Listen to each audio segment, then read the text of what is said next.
information together about all the water resources we have in our town, Moab, Utah. We are excited to share what we have learned. We hope you learned something new and enjoy. Jazz hands!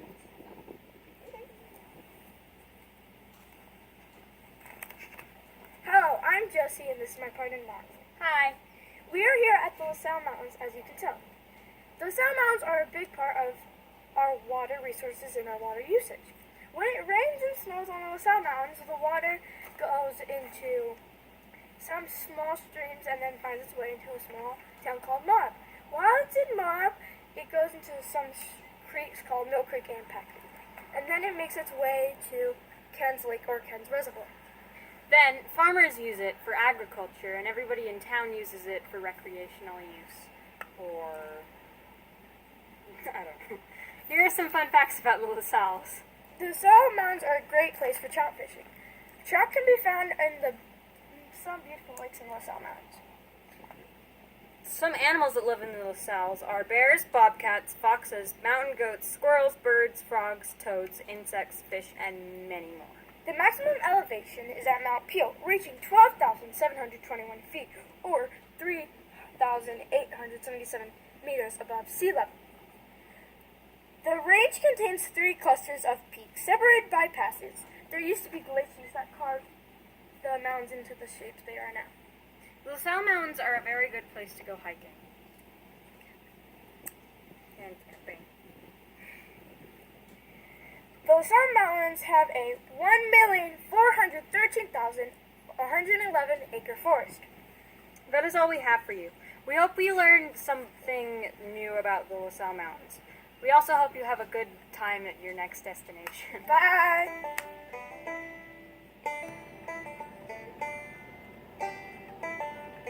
Snowpack results in water flowing through small creeks and streams. There's a waterfall that we all like to enjoy, and that flows past the campground into a reservoir. Welcome to Ken's Lake. As you can tell by that puddle, we're here. It's me, David, and the ghost of Mosiah, but he's right here. Anyway, today, we will be helping you learn about Ken's Lake. Or I will, at least. He's over there doing probably nothing. Anyway, Ken's Lake is located in Spanish Valley, just outside the city, and is part of the San Juan County, as we are right here. Anyway, it's not such a deep lake for being 79 by 2,690 feet. Ken's Lake is a man-made lake made in 1981. My dad helped make Ken's Lake a thing, but that's a story I could go on and on about another time. So, Ken's Lake was made for the farmers and their agriculture.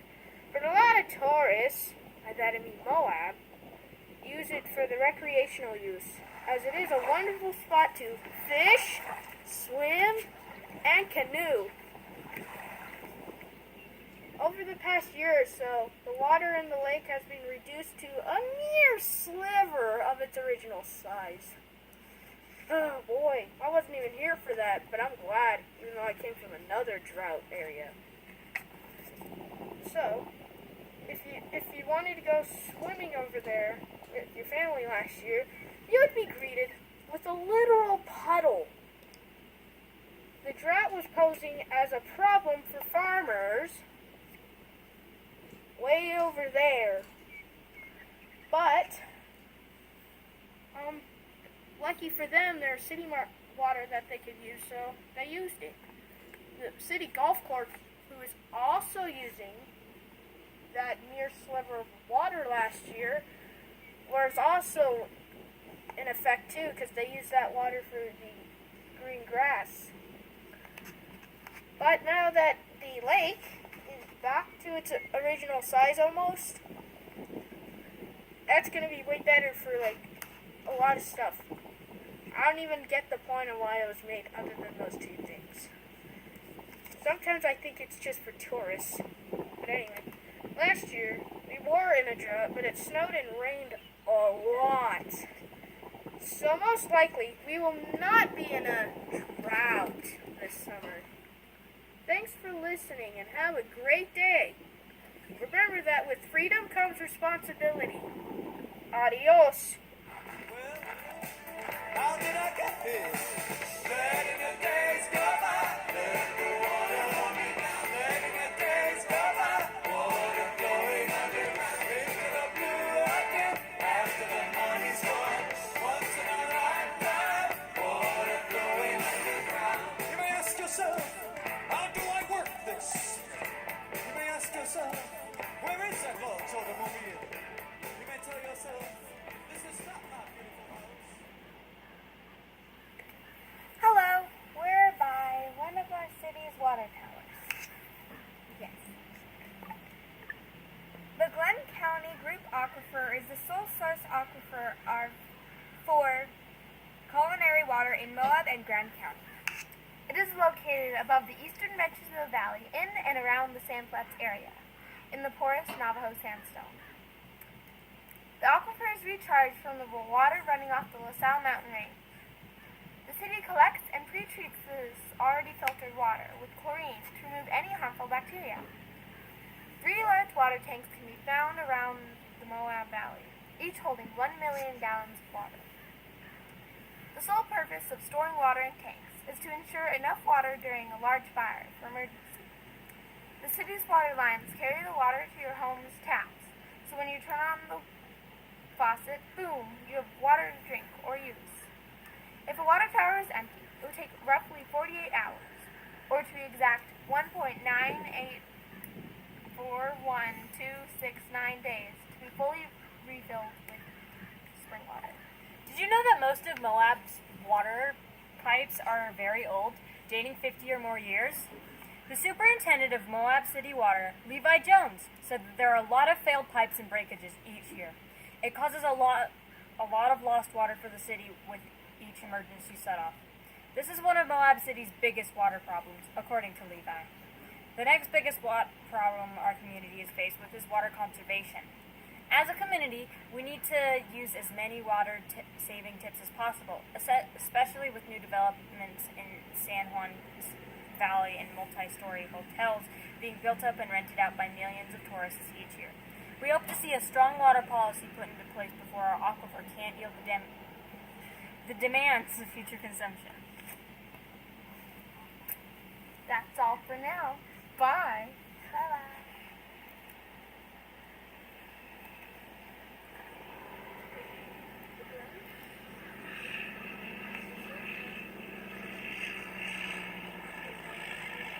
Hello. I'm standing next to a section of Mill Creek. Mill Creek's water came from all the way from LaSalle, and it's heading down to the Colorado River.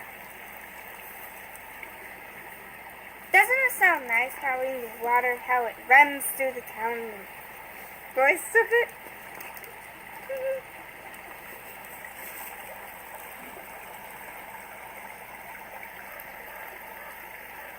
While we're out and about, we gotta keep our water clean by picking up trash. And we gotta pick up our trash so the trash doesn't get in the water, and we have to keep it clean.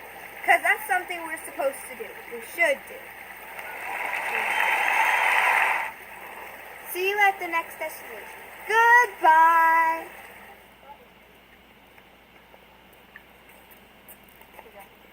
The Moab Charter School helped sponsor the Bee-Inspired Gardens, which use xeriscaping and help the honeybees from going extinct. Plant Drought Resistant Gardens!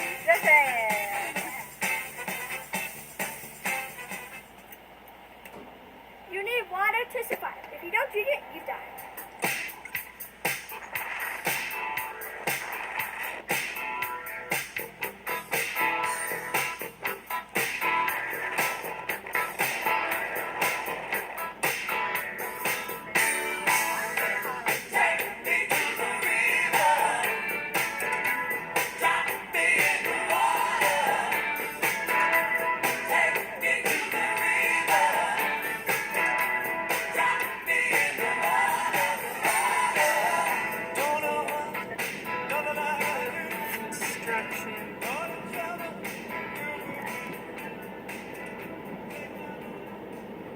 like color building hotels. Neither. It's annoying. Yeah. What I love most about rivers is you can't step in the same river twice. The water's always changing, always flowing. Would you drink this? No. Me neither. Keep clean water clean. Oh my gosh, there's a jug in there. I didn't know that. That's how it comes out. Oh, that's cool. Yeah.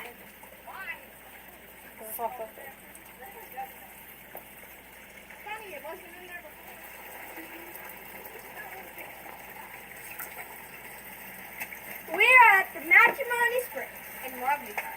And our names are Ava and I'm Joseph. And today we'll be sharing facts and information about this spring. Some people get married here, hence the name. It is one of the last springs the city has before the water runs into the Colorado River. The other natural springs are by the Moab Golf Course and further south towards the La Salle Mountains. Matrimony spring water is tested every year by the Moab Health Department to ensure the safety. Can I have you repeat that? It is tested by the Moab. It is tested by the Moab Health Department to ensure that we all have safe drinking water. People are talking about adding a spring box. A spring box is an area that filters the water without pouring it. And that is all we have about the Matrimony Springs. That is all we have about the Matrimony Springs. We hope you learned something new. Enjoy! Bye!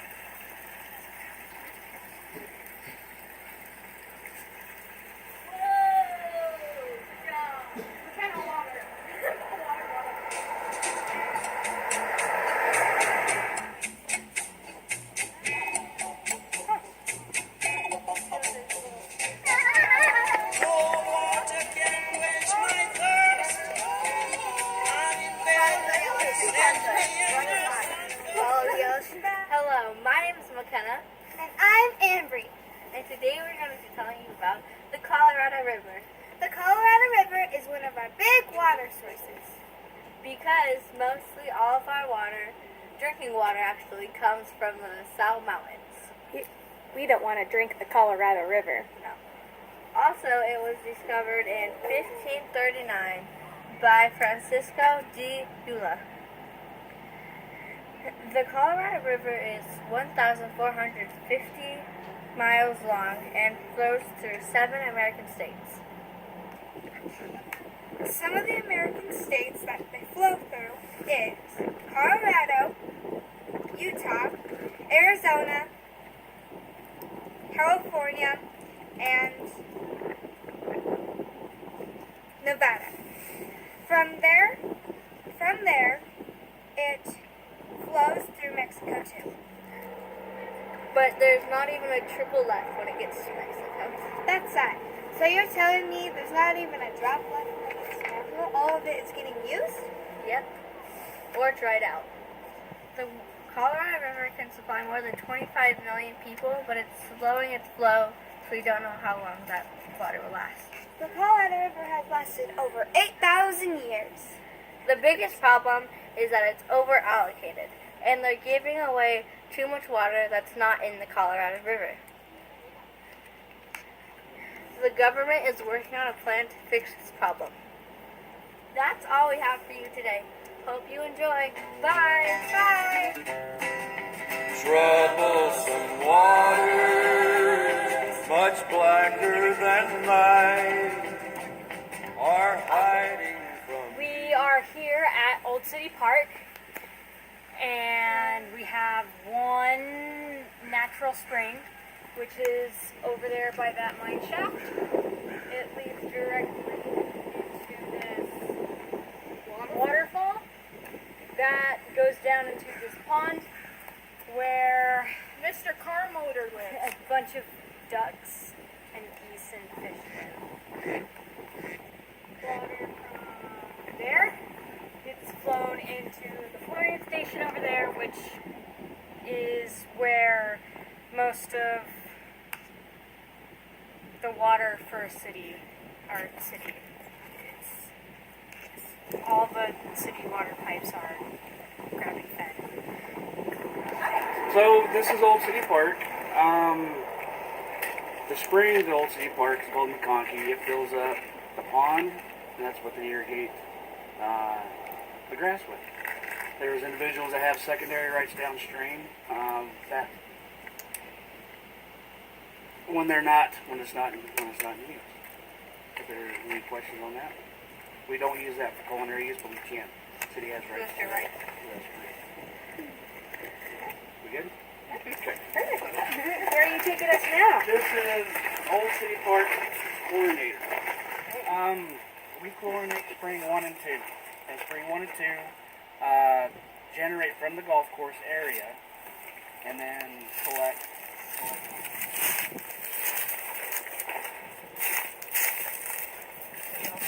Yep. Where's the water? You can't see it at the moment. This is just a meter.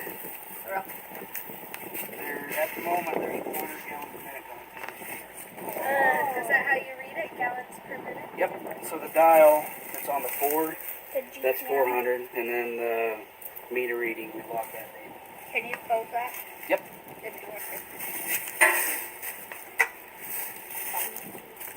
Okay. What about that one? This is where.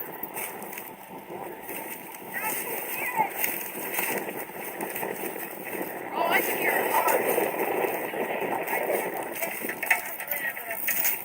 So I have to ask you, don't drop anything here, don't spit, don't.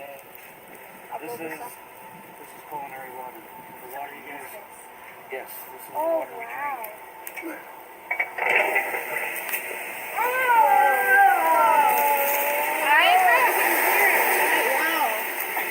That's cool.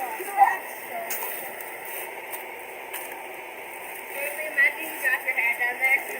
So that's what 400 gallons a minute looks like. Wow. So we're physically injecting chlorine in this area.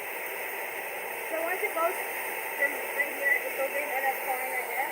It goes into this building, through the pump, through the chlorine, and then back out.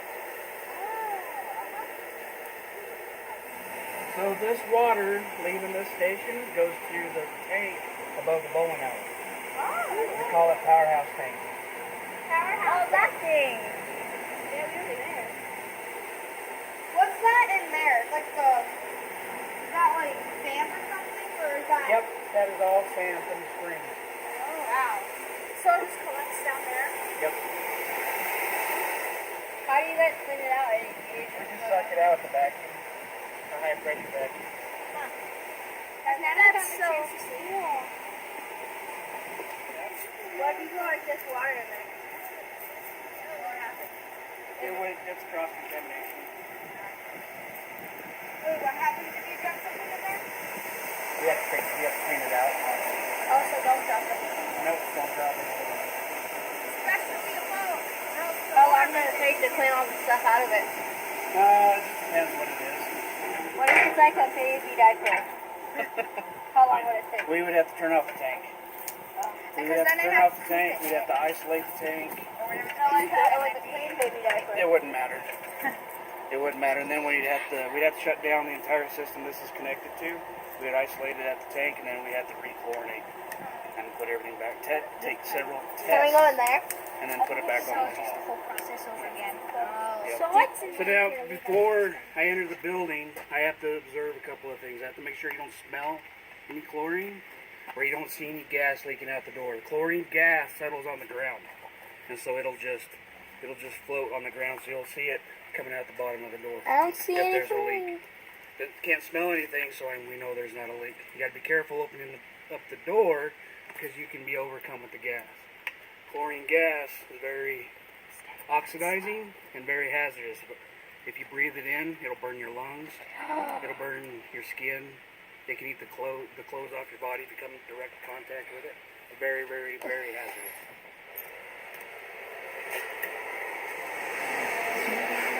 Has chlorine ever leaked out of here? On occasion. So This is the injector pump.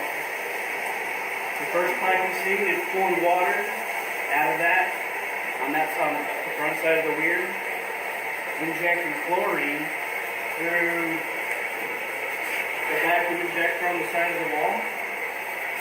And then re-inject where it leaves that pump. One bottle, that's 300 pound cylinder, there's 150 pounds of chlorine, and it's all the way down. We go through this station about a month and a half per bottle. Like, based on it. Yeah, it's online, 24/7, it's constantly treating. We check this daily to make sure the pump's running, the meter reading, to make sure that there's actually gas being going through the pump. How much chlorine is in a gallon of water? So we treat our system at the moment 0.3 parts per million is going through the water. And so it's not very much. It's the minimum standard. We get a residual of a 0.03. And we put between a 0.04 and between a 0.03 and a 0.05 to get a 0.04. What kind of chlorine is in the pool water? The same, it's basically the same stuff, but in a granular. It's not in a gas plant. But it does the same thing. They do it at a higher concentrate.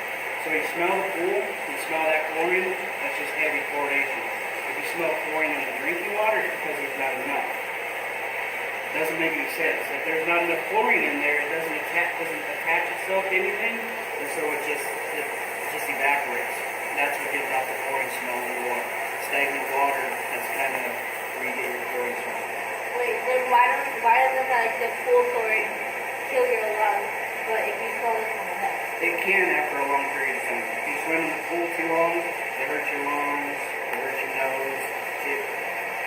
The long exposure it can cause that.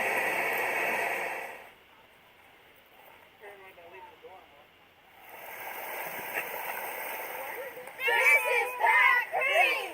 It's one of the creeks that come down from the South Mountains. We are burning!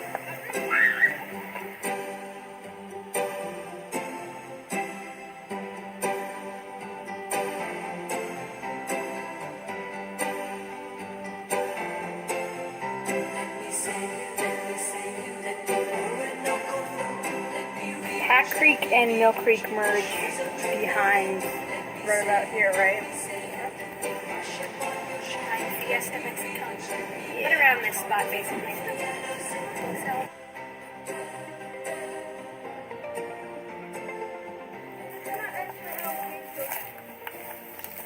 They look like yeah? they can, We but should they do- don't. Go yoga. Can I cut it? Go yoga, yeah. Oh, yeah. You can go in there. Yeah. In the state of Utah, 33% of the water is used for agriculture, and only 15% is used for public supply. Hi, my name is Rosalie, and this is my partner, Natalie. We are speaking from the Our Village Community Center, which my mother is the director of. This place has been chosen for us to talk about aquifers and wells. An aquifer is an underground layer of permeable rock that collects water. Sandstone is a good example of this water-bearing rock, since it is sedimentary. Sedimentary rock is ideal for an aquifer since it isn't as compact, which means there are more holes in it. Water can pass through this rock easily, and it can be stored in it just as easily. When this happens, it becomes an aquifer. Wells fit into this because they are used to get water out of the aquifers. To make a well, people will drill deep holes into the ground above an aquifer. Once the hole is deep enough, the water will be able to be pumped out, and eventually the water used will be replaced by precipitation and runoff. We are at this location because it has a well system that draws water from the Glen Canyon Group aquifer. Let's talk more about it. The well system is underground, so you will be unable to see it, but it is turned on using a simple switch. Once turned on, a pump siphons up the water from the aquifer where it rests and distributes it around the farm through pipes. This water is used to water the fields. Other wells are located at other old residences around town, though many are not used. We hope you enjoyed this portion of the video. Let's move on to the next location. Goodbye. Welcome. This is our village community center in the Alger Farm. Right back here is our well system, and it was drilled in 1952 thereabout, and it's pretty shallow. It only goes about 70 feet down to the aquifer and pumps up. There are several different valves that go to the different fields, and we'll crank it on. It's a very simple system. It pressurizes up, and it just depends on what field I have open, where it goes. It waters our orchard and our 2 fields. What questions do you guys have? How fast does the water come out? It comes out really fast, and I don't know the parts per million. I should have learned that though. If we had more time, we'd crank it open and show you. It shoots out like a fire hydrant. We have different hydrants throughout the whole property. We just have to open and close. And that's a lot. We have a lot of water. Yes. So, my question is, does it ever get is it in this area? Or? So, it actually doesn't store in this. I didn't get the chance to ask the old farmer why this was there. People have told me different things. Because when the valves are open, it will shoot straight out to the field. Oh. So we actually don't need this large of a holding tank. But I'm sure there was a reason why we had it. So, probably because the house used to be on well water. So they probably filled this so the house didn't have to turn this on all the time. But now the house is on city water. It's on city water since 1986. Oh, wow. And this was Moab's first radio station, KURA.